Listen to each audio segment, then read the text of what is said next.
Happy Sunday, everybody. Welcome into Four Verts. The NFL Combine is wrapping up as the offensive lineman worked out today.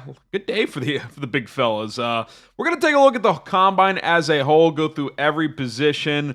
Sorry, special teamers, not going to look at kickers and punters, but kind of go through some winners and losers at each position. We can't cover every player. There's obviously more standouts and guys we won't touch on that didn't do so well, but want to focus on some notable names here on today's show. So some combine risers, fallers, winners, losers, however you want to label it.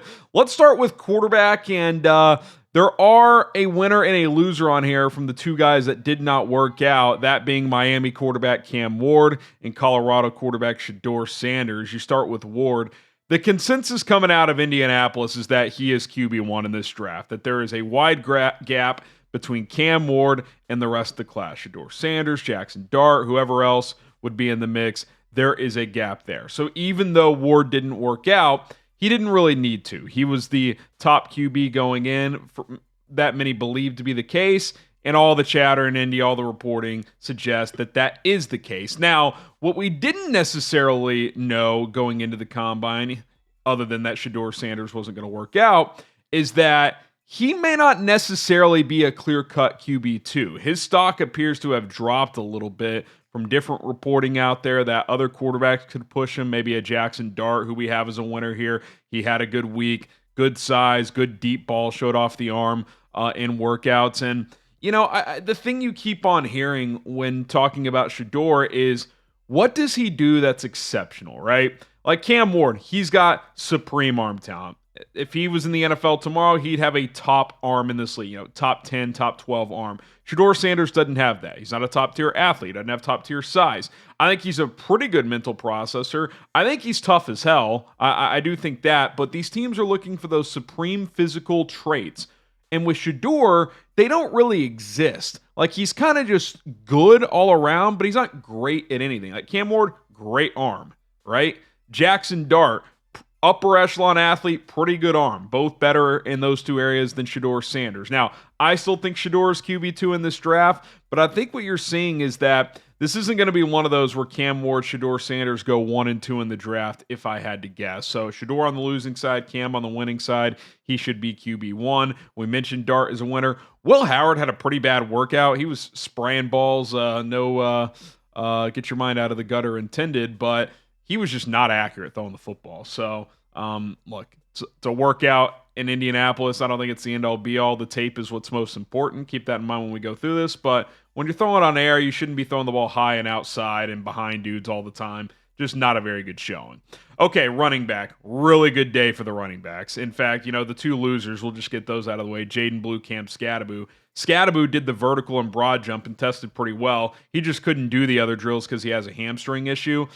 So I put him in that category because we all want to see him run, because that's the biggest question mark with him. But he jumped very well, showing some explosiveness there. The reason I got Jaden Blue as a loser is because when you go on the podium and say you're going to threaten Xavier Worthy's 40-yard dash record and you run a 4.4, it's like, come on, man. Like, it's still good speed. I still think he's going to be a dynamic player in the NFL with the ball in his hands, but let's be in the ballpark at least if we're going to make that declaration. Omarion, Hampton, Quinshon Judkins, terrific weeks. The tape was already there. They're 3-down backs, and they tested even better than I thought. Both sub 4.5 in the 40, good in the quickness and explosive drills. I think behind Ashton Genty, you're probably looking at RB2, RB3 here with Hampton and Judkins. I had Caleb Johnson as RB3 coming into this week. He tested about what I expected, so he's not a loser. I think he ran mid 4.5s, kind of above average in a lot of the drills, but nothing great. I kind of expected that. Judkins might have tested well enough where it was close enough between those two that I might have Judkins RB3 and Caleb RB4. Still two really good players. I think Hampton has elevated himself into a first-round pick. I think he will go on Thursday in that opening round, especially in a draft that isn't loaded with high-end first-round players. Okay, wide receiver. Matthew Golden runs a 4.29 40. He's a winner. His teammate Isaiah Bond a loser, because like Jaden Blue, Isaiah Bond said he was going to run 4.2 flat, maybe even in the 4.1s, ran a 4.4. It's like, come on, guys. Like, I like the confidence, but at least run in the low 4.3s if you're going to make that declaration. It's just not close. I mean, you're 0.2 of a second off. Golden doesn't say anything, runs a sub 4.3, was already considered one of the best route runners in this class. I think he's a lock to go in the first round. Jaden Higgins out of Iowa State tested tremendously well. 4.47 in the 40 at 6'3", almost 220 pounds. Looked smooth in the gauntlet drill. I think he's a really good player. Could he flirt with round one? I think for sure he's day 2. Tez Johnson recovered a little bit in some of the quickness drills, so it wasn't a total disaster. But a 4.55 in the 40. His second one was a 4.51, I think, at 154 pounds. It's kind of tough. Like I kind of think you're a day 3 pick at that point. I know he plays faster on tape, but you're already got to have some limitations at a $150. And if you're not running 4.3s or even 4.4s, that's a little surprising. Quickness drills are good. On tape, he can beat press coverage, so I still think he's a good player, but maybe that's the difference between him going 3rd round versus 4th or 5th. So we'll have to see come draft day. Okay, tight end. A lot of the top guys didn't test, so kind of a weird weekend. You didn't see Loveland or Tyler Warren or even Elijah Arroyo. A couple others didn't either. A big winner, Oregon's Terrence Ferguson. He tested really well across the board. One of the best in all of the drills. Productive player as well last year, over 500 yards and 3 touchdowns. Could he sneak into day 2? I think he was a day 3 guy coming into the combine. Could be flirting with the top 100 pick. I think Mitchell Evans out of Notre Dame is still a day 3 pick. He's got limited athletic traits, but tested better than I thought. One of the better blockers in this draft. Had a good college football playoff as well as a receiving tight end. So I think he could step in and be a backup on day 1 in the NFL. Notre Dame has a good track record of producing tight ends. Gunnar Helm, now we got into a little bit of an explanation today for me and Rappaport. His testing was horrible, and everybody's like, what's going on? On tape, he's a pretty fluid mover. Well, his first 40-yard dash attempt when he false started, which happens sometimes when you're watching the 40 and they have to go back and start again, he sprained his ankle. Not sure how that happens, but there was pictures of his foot today that were black and swollen up, so he ended up doing the drills anyway, so you kind of give him a check mark in the win column for that, but loser in the sense that he got hurt. That's kind of a bummer, but somewhat explained, so that's good. Harold Fannin Jr., the kid out of Bowling Green who just tore up the MAC, put up crazy numbers. I still think he can be a good receiving tight end in the pros, but ran in the 4.7s at only 240 pounds and 6'3", not a very good time. And he is not going to be a good blocker. I mean, he did the sled drill, and the sled started going sideways. You're just like, yikes, he's got a lot of work to do there. So I think if you take him, if you're expecting him to help as a blocker as a rookie, you're not using him properly. I wonder if he falls to day 3. Okay, let's talk about offensive tackle. Armand Mimbu and Kelvin Banks Jr. winners. I thought Banks just was smooth, tested pretty well. Not incredibly well. RAS score was in the mid-8s, but the measurables were there for him compared to Will Campbell, who we put in a losing category here. We'll get more to Campbell in a minute, but 33.5-inch arms, so he checked that box of north of 33 inches, so should be able to play tackle if teams view him that way. And the testing was above average there, so that was good. He hit those benchmarks. And then Mimbu out of Missouri, over 6'4" in the height, which was big. So he was under 6'4" in the measurables at the Senior Bowl, which was kind of a theme. The Senior Bowl and combine measurements, they're always a little off, but they seemed more kind of variance this year. I don't know what to make of that, but over 6'4", 332, and the testing was absolutely incredible. He ran a 4.91 in the 40. How about this? Sub 4.5 40 time or better at 315 plus pounds with at least a 30-inch vertical. The players who did that, both Will Campbell and Armand Mimbu. Again, you see Campbell in the losing category for offensive tackle. We'll get to guard in a second.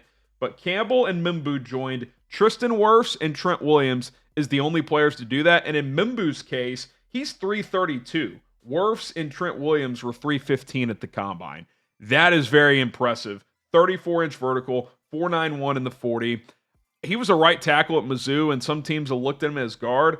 I wonder if he could play a left tackle. Up to this point, I had seen most people do not think so. If you told me he could play left tackle, at least in the future, I wonder if a team like the Bears sitting there at number 10 could make sense. I got Will Campbell in the loser category for offensive tackle, not overall. Tested very well, sub 4.5 flat 40. Did all the drills very well, except for the one where he slipped a couple times. The surface was slick all week, so I'm not going to count that against him. He's got 3 years of tape of excellent footwork. Ozzie Trebio, just nothing stood out to me. The right tackle out of Boston College, still a middle round pick, I would guess. Second round at the earliest, third or fourth, somewhere in there as well. Campbell, the reason he's a loser for offensive tackle is arms came in under 33 inches. And not just that, the wingspan, 77 and a half inches. That would be the shortest wingspan tackle since at least 2011. That makes me think he's probably a guard in the NFL. I think you could try him at tackle, but those guys who can really bend and get the edge, he's probably going to have some trouble with those because he just doesn't have as long arms. Now, he's athletic enough where he can maybe make up for it. And again, I would still try him at tackle if I was a team, but certain teams who have tackles who need a guard, I wouldn't be shocked at all if they draft him for that. Okay, interior offensive line. That's where Will Campbell's a winner. If I'm Will Campbell, just embrace being a guard. I mean, his ability athletically out in open space in a wide zone scheme to just blow back defensive backs and just knock them on their ass. I think he could be special as a pulling guard. Jared Wilson, the center out of Georgia, off the charts testing. 4.84 in the 40. All the explosive drills, was basically near the top. He was the only guy entering this draft as a pure center that was viewed as a potential day 2 guy. I think he's locked as day 2. The only question is he a second round pick now? Could be a top 50 pick because I think he's big enough and athletic enough at 6'3", 310. He could give you some reps at guard as well. So I'm pretty excited about him out of Georgia. Campbell, again, if you want to try him at tackle, could he be Bernard Raymond out of Indianapolis? I think that's possible. I think he could be unreal as a guard, though. Wyatt Milam, the testing was kind of average. I was a little disappointed there. I still like the player out of West Virginia, but I definitely do think he's a guard, not a tackle, 32-inch arms. And then Marcus Mbow didn't test. I was a little disappointed by that, the Purdue guard, so we'll see what that looks like at the pro day, but he's a player I was intrigued about coming into this week, and we didn't get to see him work out. Okay, before we get to some defensive players, we got another mock draft coming out soon, post NFL Combine mock draft, either tomorrow or the next day. A lot of the time, the Monday after the Combine, there's a lot of news, rumors, free agency buzz, trade rumors. We already saw Debo get traded, so we might wait until Tuesday to do a mock, but we will do a post-combine mock draft. I also meant to ask you guys this question. What say you? Is Will Campbell a guard or is he a tackle? Is he locked in as a guard? Yes or no? If you think he's still a tackle, type no. If you think he's a guard, type yes. Okay, defensive tackle. It's a really good defensive tackle draft. I could do a whole video on this. Maybe at some point I will. A couple guys that really stood out. Tyrion Ingram-Dawkins out of Georgia. Incredible testing, very athletic. Georgia, their defensive line, sometimes they're kind of tough to evaluate because they rotate guys a lot. They ask guys to do different things. I think in the NFL, he's got a chance to be pretty explosive. And then Ty Robinson out of Nebraska, keep an eye on him in the middle rounds. Tested really well, fluid mover, can play the run and pass. I think he's just a solid player. Alfred Collins, not very good testing. I wanted to see some explosiveness. Didn't really see it. I know he can stop the run. Can he give you anything as a pass rusher? I didn't see any benchmarks hit that would suggest he can, so that probably limits his value a little bit. And then Yahya Black out of Iowa, he was near the bottom in pretty much every drill. Decent player on tape, but did not test well whatsoever. Okay, edge rusher, kind of an interesting week for some of these guys. Shemar Stewart, one of the best workouts we've ever seen. 40.5-inch vertical for a guy at 267 pounds. He ran in the 4.6s and the 40. He was just awesome in all the drills. The broad jump was almost 11 feet. Just explosiveness, speed, power. He's got it all. He's the ultimate traits versus production pick. Because at Texas A&M, he only had 4.5 sacks in 3 years. But the athletic traits are there. He led the team in pressures last year. He just struggled to finish reps sometimes. If with good coaching, he has a chance to be special. But there's some bust potential there too. Because is he just a really good athlete or is he a really good football player? That remains to be seen. Landon Jackson out of Arkansas, really good testing as well. He was a player on my radar as an early day 2 pick coming into this. Could he sneak into day 1 with his strong testing? Think that's possible. James Pierce tested pretty well. Ran a 4.47 in the 40. Only drill he didn't do that well in was the vertical. But all the combine chatters that I don't know what it is, and I can't speak to it, but there appears to be some kind of character concern flaw. I read a piece that Tennessee was kind of ready for him to leave campus, that he kind of just went through the motions this year. So I'm not sure what's going on there. Teams are going to have to dig into that. He's a top 15 player talent in this draft, but some people think he could slip into the second round. I saw one guy write up he could go third round. So I don't know if we're going to hear more there, but that certainly seems to be pretty interesting when it comes to him. And then David Walker, the Central Arkansas kid who had been drawing a lot of hype. Still think he'll get drafted, be a day 3 guy, but nothing with his testing moved him up, in my opinion. So I think he's firmly a day 3 pick. Take a guess. Will James Pierce go in round 1? Yes or no? He should based on talent, but something else is going on there. Again, I can't speak to it, but there's just a lot of vague reporting that there's character stuff. So not sure what to make of it. We'll see what happens.